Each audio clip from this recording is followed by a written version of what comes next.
Interview ito kay Congressman Terry Redon na kung saan inaamin niya na yung ginagawa nila ngayon sa Committee on Justice is gusto nilang kumuha ng additional evidences.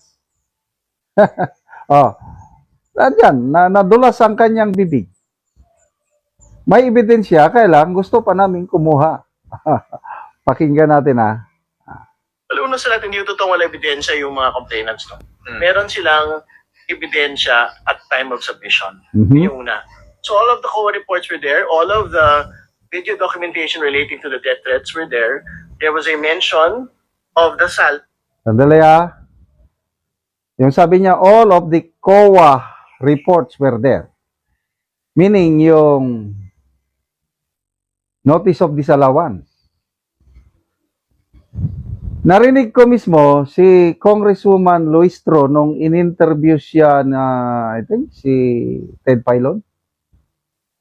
Inamin ni Congresswoman Luistro na wala pa sa kanila yung notice of disallowance tungkol sa confidential funds ni VP Sara. Magre-request pa daw sila sa COA. So, sino sa kanila ang nagsasabi ng totoo? Luistro o Redon? Hindi sila nag-compare notes siguro. Nandun daw ang COA reports. Tuloy natin. Of the Vice President. So basically, it is essentially complete submission. Yun yung una. So all of the COA reports were there. All of the video documentation relating to the death threats were there. There was a mention of the SALN of the Vice President. Yan. There was a mention of the SALN. Minention lang. Kailang walang naka-attach na SALN. Kaya ang Committee of Justice on Justice, ang nagsupwena sa Ombudsman na isubmit ang mga SALN ni BP. Yun na yung tinatawag na fishing expedition. Di ba nadulas? There was a mention of SALN. Kung ikaw magreklamo ka, kina-charge mo ng illegal wealth yung isang tao, ikaw ang magpatunay, mag-submit ka ng dokumento. Ito ngayon, there was a mention of the SALN. Mention lang, narrative lang, aligasyon na walang ebidensya. You see? President. So basically, it is essentially complete. More importantly, yung Mariaga affidavit was also there. So basically, the subpoenas on the tax documents, corporate documents, everything else within the hearing proper, it is just to get additional evidence and documentation. Yun. Di ba? Yung mga subpoena is to get additional evidences and documentation. Yun na yung sinasabi ni ex-Supreme Court Justice Asconiana. Do not add, do not improve on the evidences submitted by the complainant. Because that is already a fishing expedition. Supreme Court Justice na yan ang nagsasabi. Kaya, napilitan, mga abogado, nagsampa ng petisyon kasi sumusubra na sa kapangyarihan ng Committee on Justice. Hindi pa ako may karanasan na ako sa ganyan yung reklamo, piskalya muna. Sa piskal, wala pang kaso dyan. Inquiry o preliminary investigation pa lang. So yung, example, ako yung nireklamo. Yung nagreklamo sa akin, nag-submit ng affidavit, i-attach niya doon yung kanyang mga ebidensya laban sa akin. So ang gagawin ng piskal, isumpuin ako, para mag-submit ako ng aking counter affidavit, isasubmit ko rin yung mga ebidensya ko. Ganun yun. So, ang piskal ngayon, depende sa bigat ng ebidensyang sinubmit ng complainant. Ako naman, depende sa isinubmit kong ebidensya to prove na hindi totoo yung aligasyon, itimbangin ng piskal. Kung may probable cause ba na nagawa ko yung krimen na ina-accuse sa akin. Ganun lang. Wala pang nangyari sa Pilipinas na ang piskal ay tutulungan niya yung complainant na mag-produce ng ebidensya. Wala pang nangyaring ganyan.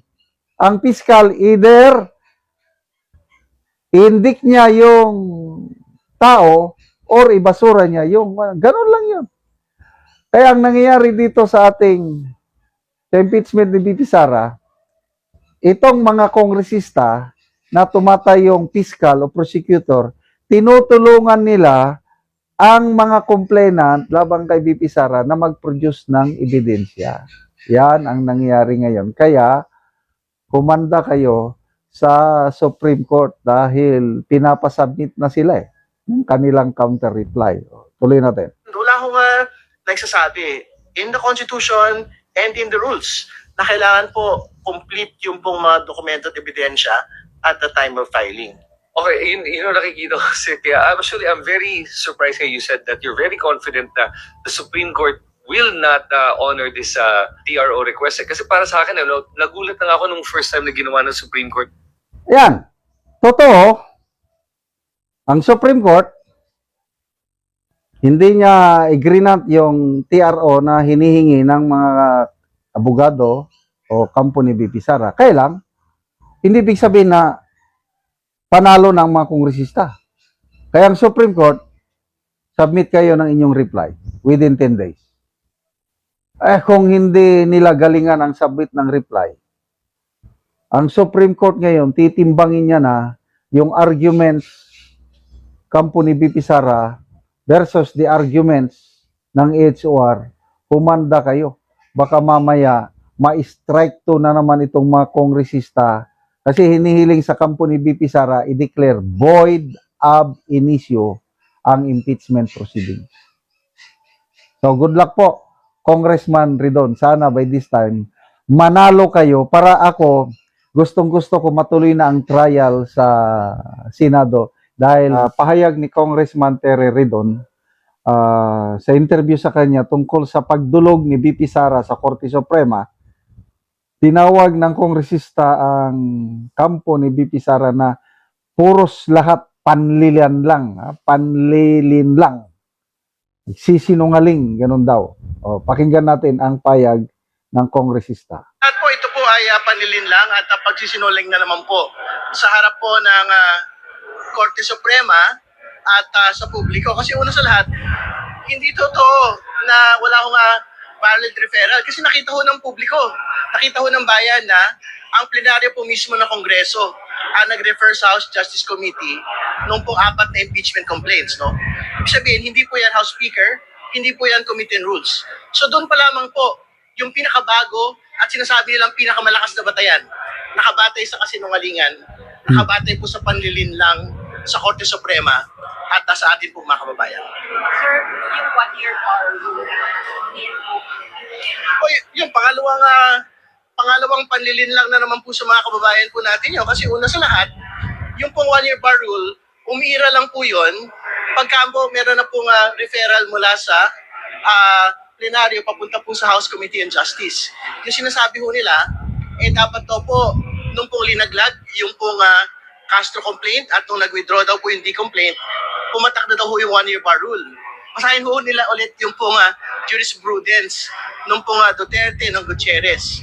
Ang 1-year bar, umiira lang po pagka meron na pong referral to the House Committee on Justice. And more importantly, nandun po sa Duterte Supreme Court decision and resolution, yung pong House Committee on Justice po talaga, yung meron pong kapangyarihan para magtakda, magtiyak, magbasura, at magpatuloy po ng mga maayos po na impeachment complaint. The April 14 hearing will proceed as it should, no? So the SALENS, the BIR documents, the income tax returns, the financial statements from the Securities and Exchange Commission will be submitted and will be presented on that date. More importantly, I don't think if it has been broken already, More importantly, Ramil Madriaga has been ordered to appear by the court itself. Sabi ni former Justice Adolfo Pascuna in an interview on Senado, what you're doing right now is a fishing expedition. Parang nearing fishing expedition kasi ang sinasabi lang daw, ang House Committee should only get its evidence doon sa complainants, not to summon the evidence itself. Nakakapag-screen dapat ng House Committee on Justice ng lahat po ng mga ebidensya na inilalatag po doon. At kasama po doon yung pagkuha ng documentary evidence at testimonial evidence mula po sa mga tao. Ibig sabihin, the evidence doesn't need to be submitted at the time of filing. So, ibig sabihin, hindi ho totoo that we are doing a fishing expedition or at the very least, nearing a fishing expedition. Hindi ako magre-resign. Kung meron, Yung pong 1-year bar rule, Sige, inaakusahan nyo ang kampo ni BP Sara ng pagsisinungaling, panlilin lang. Bahala ng Supreme Court niyan. Total, dumulog na, umaksyon na ang Supreme Court, pinapasagot kayo.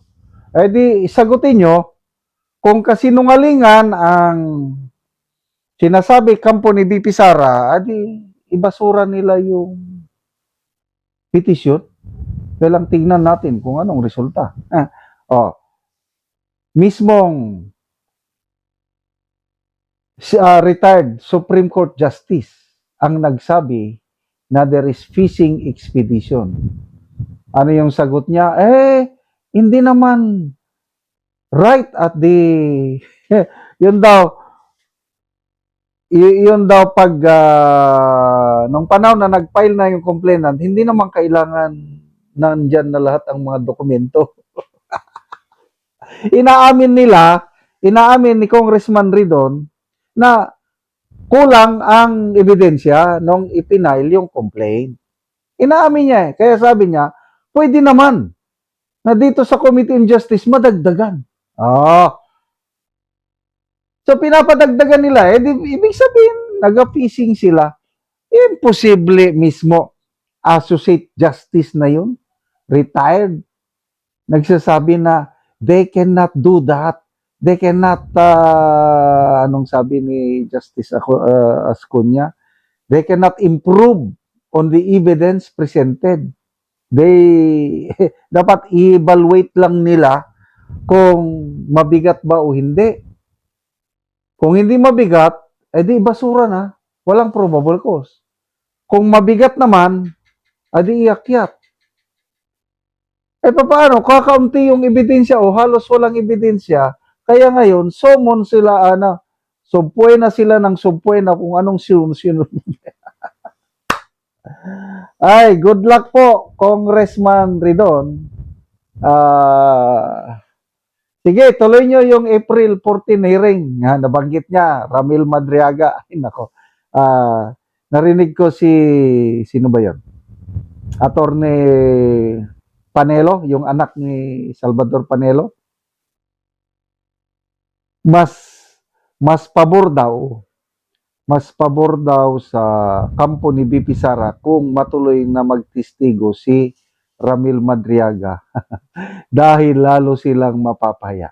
I hope na sa April 14, nandyan si Madriaga, nandyan din si Congressman Rufus Rodriguez. Nako! Nauna nang nagsabi si Congressman Rufus Rodriguez na polluted source yang Madriaga na yan. Bakit nyo binibigyan ng pansin? Correct. At least meron pang matinong kongresista.